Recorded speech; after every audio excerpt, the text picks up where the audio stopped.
कोई भी कार्य आरंभ करने से पहले इन दो शब्दों का प्रयोग किया जाता है, शुभ लाभ। शुभ अर्थात अच्छा, मंगलमय, और लाभ अर्थात फायदा, मुनाफा।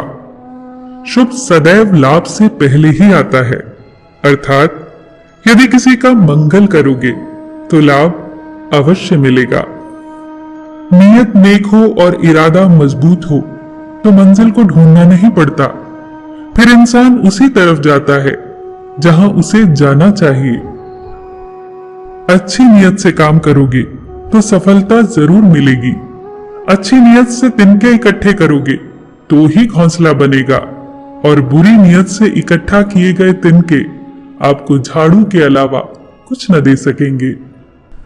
पेड़ पर जरूरत से ज्यादा फल लग जाएं तो उसकी टहनियां टूटने लग जाती हैं, और इंसान को औकात से ज्यादा मिल जाए तो वो रिश्तों को तोड़ना शुरू कर देता है। एक चूहे ने हीरा निगल लिया तो हीरे के मालिक ने चूहे को मारने के लिए एक शिकारी को बुला लिया। जब शिकारी चूहे को मारने पहुंचा तो वहां सैकड़ों चूहे थे, और वो चूहे झुंड बनाकर एक दूसरे के ऊपर चढ़ रहे थे। एक चूहा अलग बैठा था। शिकारी ने सीधे उसे धर दबोचा और हीरा उसी के अंदर मिला। हीरे के मालिक ने आश्चर्य से पूछा, तुम्हें कैसे पता चला कि हीरा इसी ने निगला है?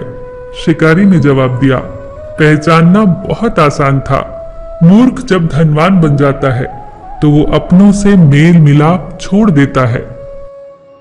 किस्मत पहिए के चक्कर की तरह होती है, जो कभी ऊपर चला जाता है तो कभी नीचे आ जाता है। तुम भी जब ऊपर जाओ तो नीचे वाले का हाथ जरूर थाम लो, क्योंकि कुदरत का कानून है कि अगले चक्कर में तुम्हें उनकी जरूरत जरूर पड़ेगी। दुनिया का सबसे अच्छा जेवर आपकी मेहनत है, और दुनिया का सबसे अच्छा साथी आपका निश्चय है। फूंक मारकर हम दिए को बुझा सकते हैं, पर अगरबत्ती को नहीं। जो महकता है उसे कौन बुझा सकता है, और जो जलता है वो तो स्वयं ही बुझ जाता है। परमात्मा से सब्र की जगह सुकून मांगो, क्योंकि सब्र किसी चीज को खो देने के बाद हासिल होता है, और सुकून हासिल करने के लिए कुछ खोना नहीं पड़ता।